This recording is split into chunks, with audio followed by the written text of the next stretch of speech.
During the Cold War, both sides prepared for a future they hoped would never come. Beneath fields, forests and city basements, hidden fortifications sprang to life. Underground shelters designed to withstand not just bombs, but time itself. Yet some of these bunkers, abandoned for half a century, remain perfectly intact today, while others, built with more advanced materials, have collapsed or flooded away. What made the difference wasn't luck or even superior technology. It was a simple construction trick, one that blended physics, soil science, and human pragmatism. This Cold War shelter trick, as engineers later called it, was a technique so effective that it turned fragile underground chambers into self-preserving vaults.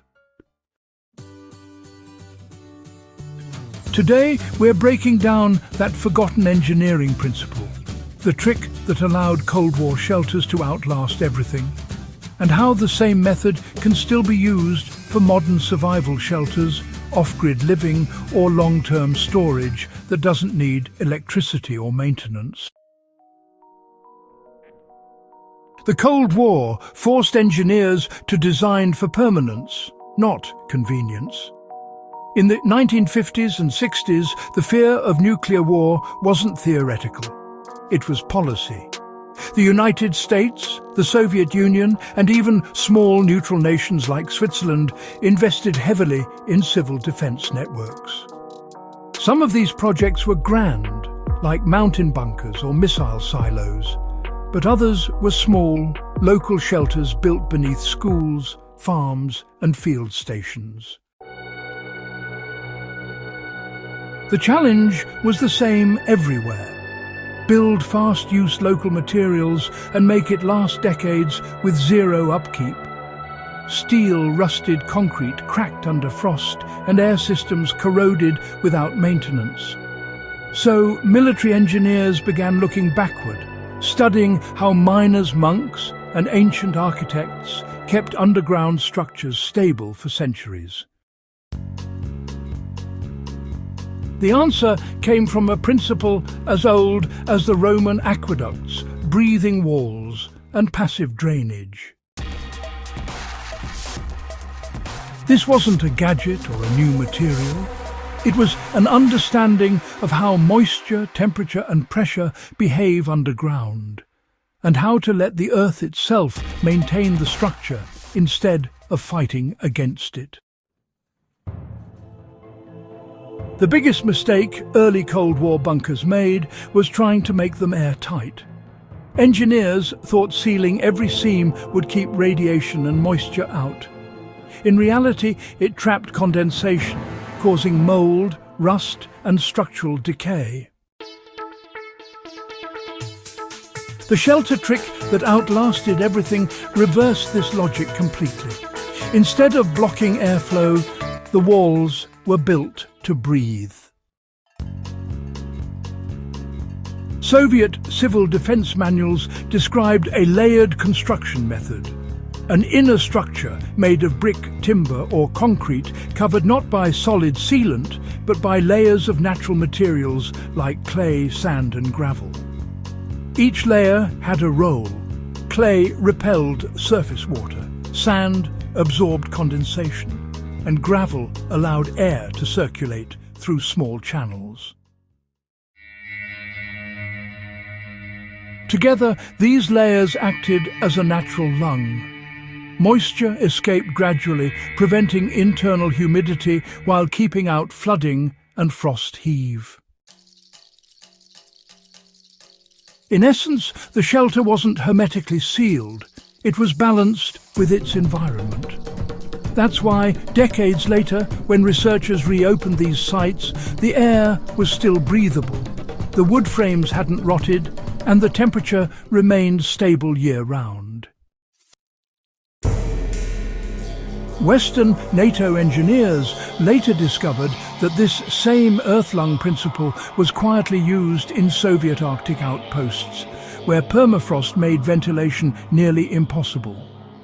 By letting the ground itself moderate airflow and moisture, These underground structures survived long after their metal-clad counterparts had disintegrated. If you've ever visited a World War II bunker, you'll notice one thing immediately: dampness. Concrete sweats, steel rusts, and the air feels heavy. Cold War engineers were determined to solve this. By the late 1960s, Soviet, Finnish and Czech designers had refined the passive breathing method into a science. They created what they called the thermal buffer zone. Shelters were built with double walls, leaving a thin cavity, often only a few centimeters wide, between the inner and outer shell.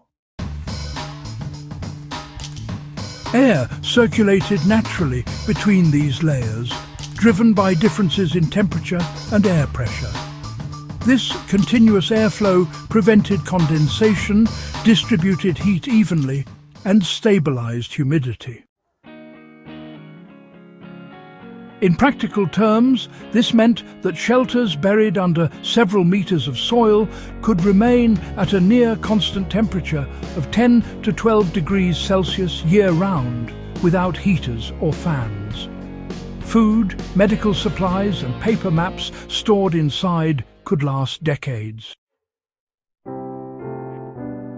It was so efficient that when Soviet technicians checked abandoned communications bunkers in the early 2000s, they found original paper documents still intact. You don't need military funding or radioactive fears to apply this principle. The same breathing wall method can be used to build durable root cellars, off-grid bunkers, or long-term caches. The goal is simple. Allow the ground's natural forces, moisture, temperature and pressure, to stabilize your structure, not destroy it. If you're constructing an underground shelter or storage pit today, you'll want to start by choosing the right soil.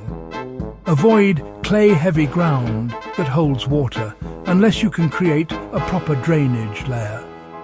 Then, instead of coating your shelter in plastic or concrete sealant, it's better to apply layered barriers.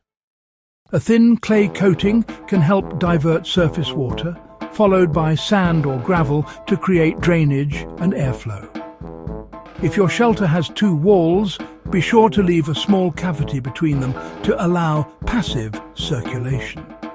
And don't forget to add 2 vent pipes, one low and one high, on opposite sides to maintain natural draft ventilation.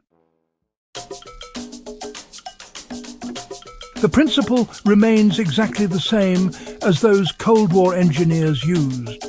Moisture and air must move, not stagnate. In survival construction, stagnation is what kills both structures and people. This method also applies above ground. Some modern homesteaders have adopted it for earthbag homes or partially buried greenhouses. The breathing layers regulate humidity and reduce temperature swings, cutting heating needs while extending the life of wooden frames and food stores. What was once a defense necessity has become, honestly, one of the most sustainable building methods for off-grid living. The shelters that survived the Cold War weren't the ones packed with filters and steel doors. They were the ones that used timeless, passive systems.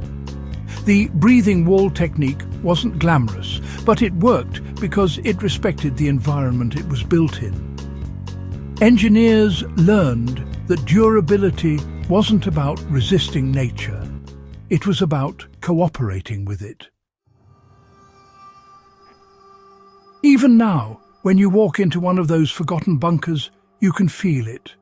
Dry air, stable temperature, no rot, no rust.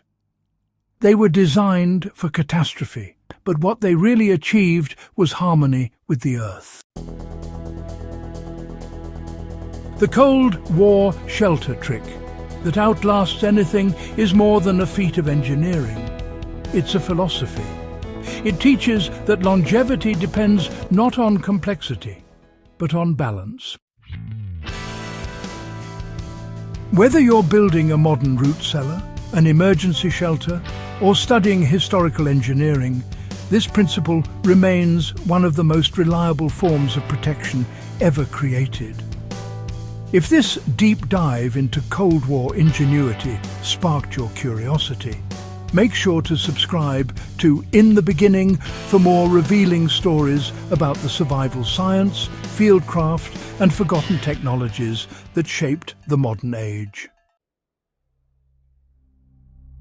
Share this with a fellow history or preparedness enthusiast, because some of the best survival secrets weren't built in the future. They were buried in the past.